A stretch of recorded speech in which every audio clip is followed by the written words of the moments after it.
credit score matters. Should a Christian use debt? If a credit score matters, should Christians use debt? That is a topic that I'm going to share with you today. Trudy Beerman here. Now, and if you have a credit score, it means you must have debt, because if you adopt Dave Ramsey's principles 100%, cut up all your credit cards, never use them again, you will eventually become credit invisible. And if you, first of all, do credit scores even matter? Well, in the United States, it absolutely does. Now, if you ask Dave Ramsey this question, he's going to give you a hard no.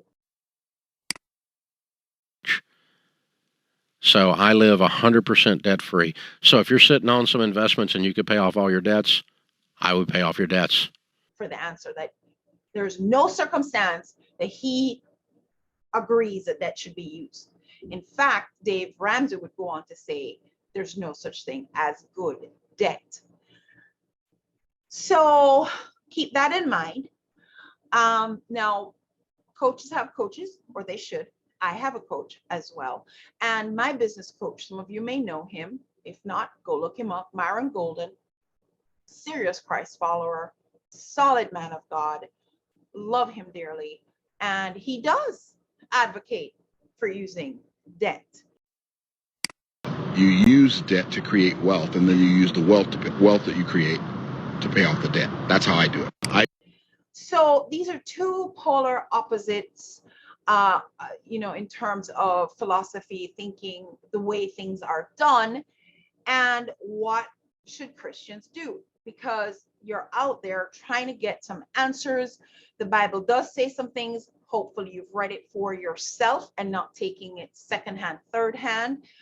So if you've read it for yourself, then maybe you've come to your own conclusion, and maybe you've read it, not quite understood it. Maybe you haven't read the Bible from cover to cover, so you have contextual gaps. And so you may read one thing and run with that, but not realizing there's something else. And while the Bible never contradicts itself, the Bible confirms itself. If you don't have the whole picture, you might come to a conclusion that's not necessarily completely correct. Now, I'm no theologian. I'm not pretending to be one. I'm simply going to share my understanding, especially because I do have financial industry credentials. And if you've read any of my books, you'll know that the position that I'm in is I started out accepting and following the secular understanding of debt, which is to use debt to acquire assets, which is a similar conversation that my coach Myron Golden will suggest, to use debt to acquire assets.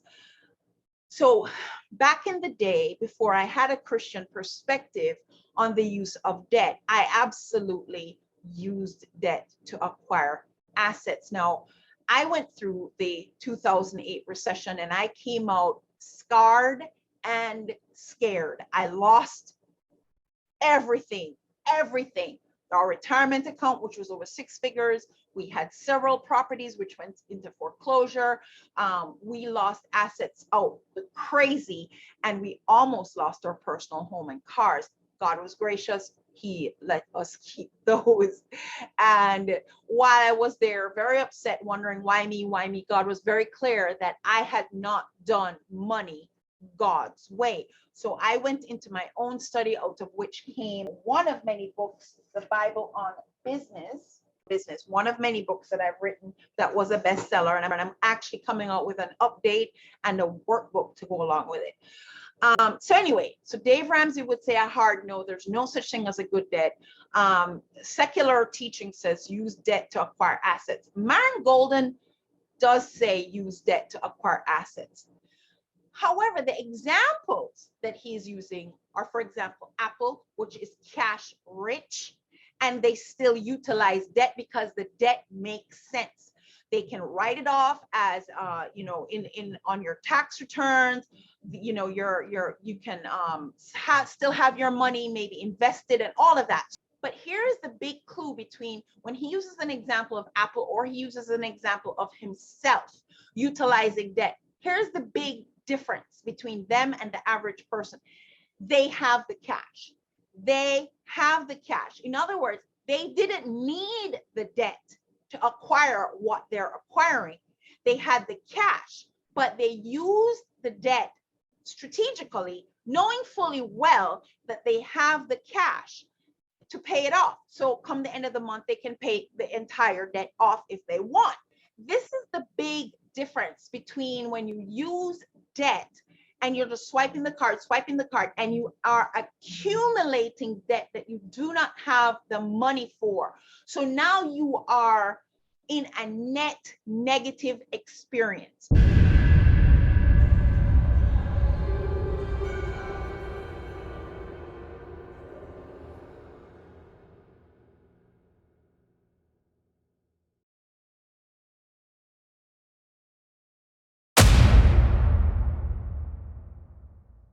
A negative debt experience. Now, the Bible does accommodate for debt. So don't think that the Bible does not accommodate for debt. No, Romans 13:8 does say, owe no man any debt except love.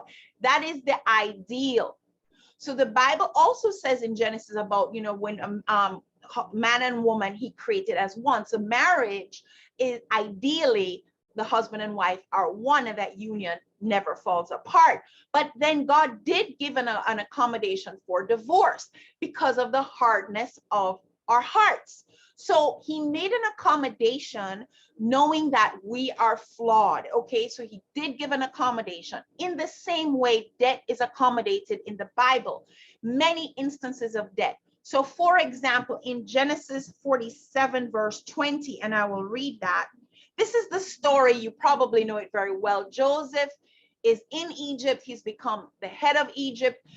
He had that, because Pharaoh had the dream. And then over time, Joseph had the people send 20% to the government.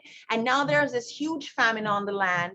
And everybody, including Joseph's dad and brothers, there's no food. There is no food. And by this time, everybody is just trying to survive. And Genesis 47 verse 20 says, so Joseph bought all the land in Egypt for Pharaoh. The Egyptians, one and all, sold their fields because the famine was too severe for them. Later on, it goes on to say they sold their children and then they sold themselves. Now, everywhere in the Bible, debt is an economic experience, okay? That is a slavery. The slavery of debt. Slavery in the Bible has always been an economic experience. And this is how the slaves happened, because the people sold their land so they could get some food. After they ran out of land, they sold their children. And after they had, used all that money up, all that food up, then they sold themselves. So basically, all of Egypt, including the Jews that were there, became enslaved to Pharaoh, and slavery happened there as a result of an economic experience.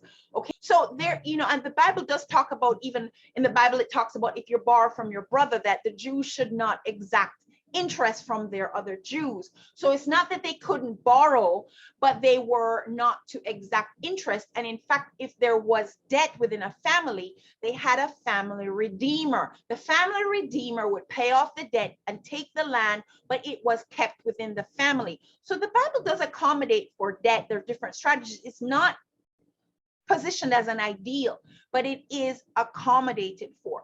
The Bible does accommodate for debt. And if you must go there, then just understand that you are potentially enslaving yourself, and you need to, work like a gazelle and get yourself out of it as quickly as you can. I do agree with that strategy. If you are in debt already, maybe you found the Dave Ramsey program later, or you have bought into that concept of that, then run like a gazelle and get yourself out of that debt as soon as possible. Absolutely. It is very freeing to not owe anybody anything, but in America, in this day and age, it is next to impossible to operate without a credit score, which means you will have the debt, even if it means you have all the cash paid off at the end of the month. And that's all I want to say for today. I feel like I've already spoken too much. I don't like when my videos are too long.